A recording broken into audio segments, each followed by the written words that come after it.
Before I formally begin, there are people whom I invited, and there are dignitaries present here. But some of them,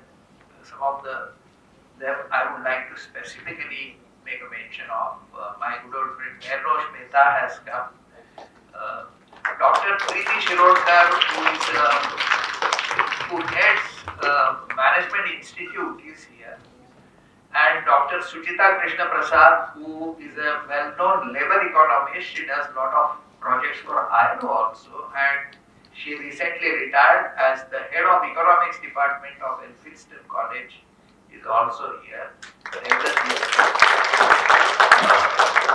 Machindra, who is a alumnus of this institute, but he is a very big lawyer and very well-known lawyer. Harsha is here. Okay, so some of Arvind Chindewale, who is a well-known trainer and a good old friend, and Dr. Arvind Patil and Mr. Pandar Kame. Okay, Devdutt is here. These are some of my people who are close to me, and thank you all for being here. Institute's director, Mr. Sati, dignitaries on dais, ladies and gentlemen. This is the most memorable and most important day of my life. The reason will be very obvious to all. We are formally launching my book, People at Work, the Untold Story of Labor Management Relations. We are doing this at this institute where I studied and obtained my postgraduate degree in labor studies way back in 1973, exactly 50 years ago. So it's a proud moment and it's an emotional moment for me. As I look back, a lot has changed in the 50 years. The textile mills, which were everywhere in 1973, have all vanished. In fact, all factories have vanished from Mumbai. High-rise apartments have come.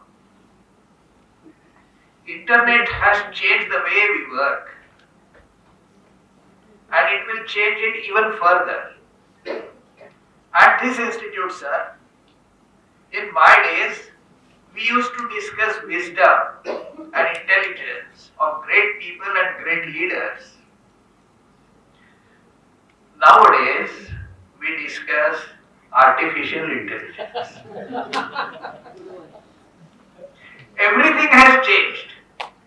It has changed radically since I passed this institute 50 years ago.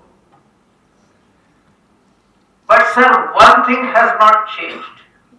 And I would like to emphasize that, and my two colleagues on the dais will confirm it. It is our gratitude for this institution.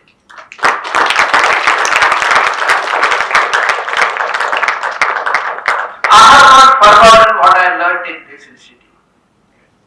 It has always guided me throughout my career. Dr. B.R. Rairikar was the director when I joined this institute. He was followed by Dr. V.G. Mehtas. Both Dr. Rairikar and Dr. Mehtas were well-known labor economists of those days.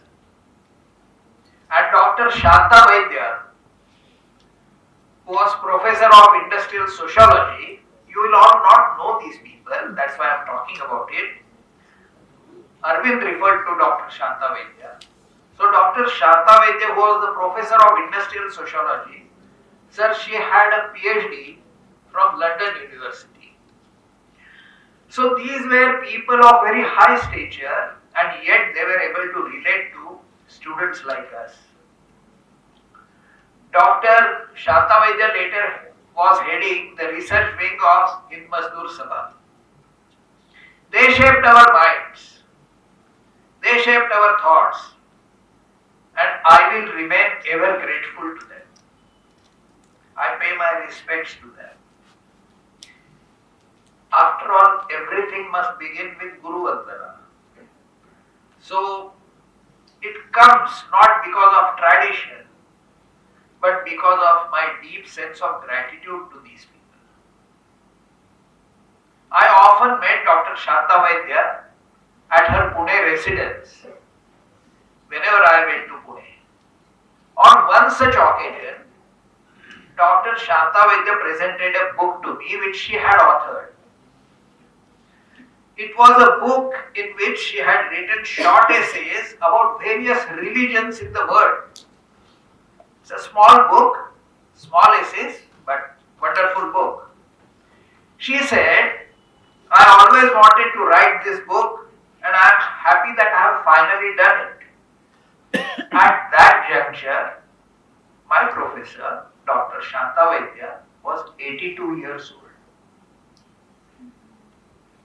So I touched her feet and I said, Madam Ashirwad Dya, so that I can write a book when I am 82.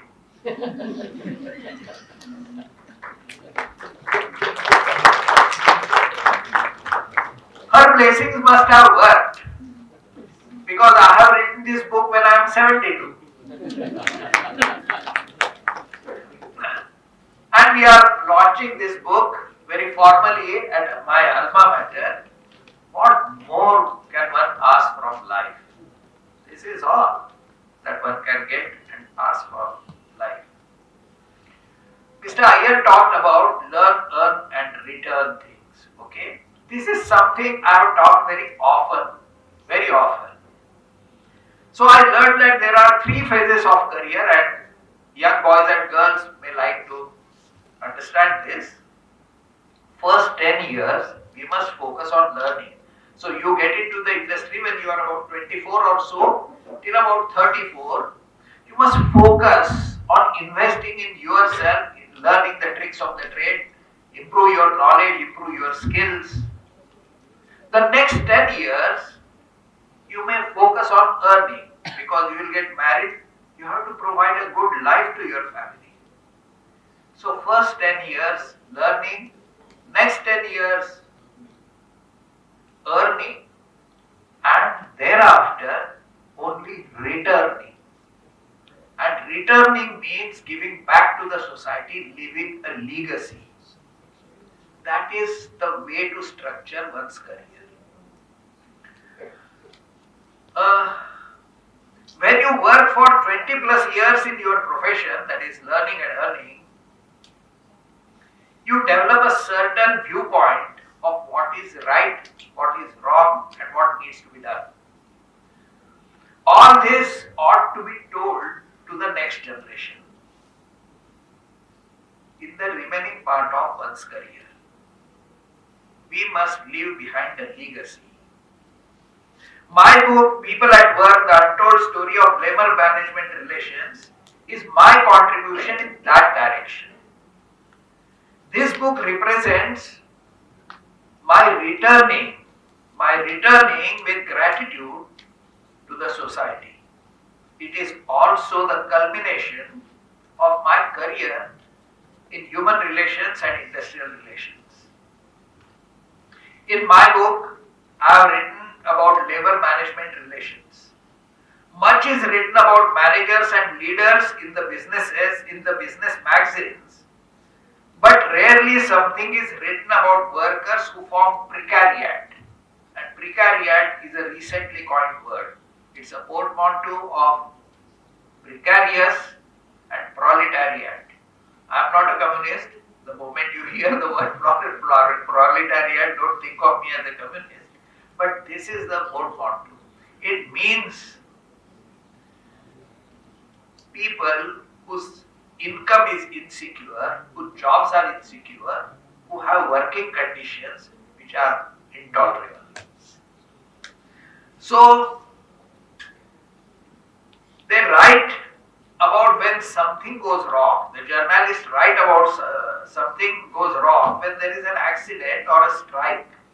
But rarely anyone writes about the ways of life of people at the bottom of the pyramid. If we are to create an equitable society, we cannot neglect this section of our society. I would say we must urgently do something for them. In my book, I have captured their life. I have captured their ways of life. It was a moving experience to meet many workers, visit their homes and listen to their stories, quite elaborately explained by Arvind in his talk. I have also interviewed a few entrepreneurs like Govind Kaka, Mr. Monkar, who can be our role models.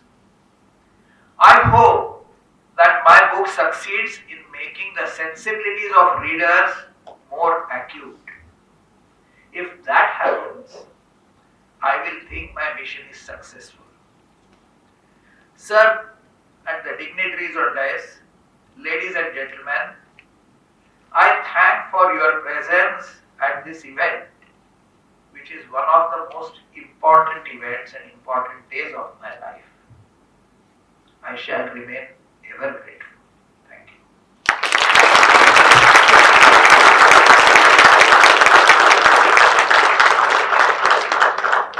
Mr. Samant has requested me, saying in your speech, please emphasize about reading habits. Time is too short, Mr. Samant. But I offer, sir, if you permit me, I offer to take one session on the students on this subject. Before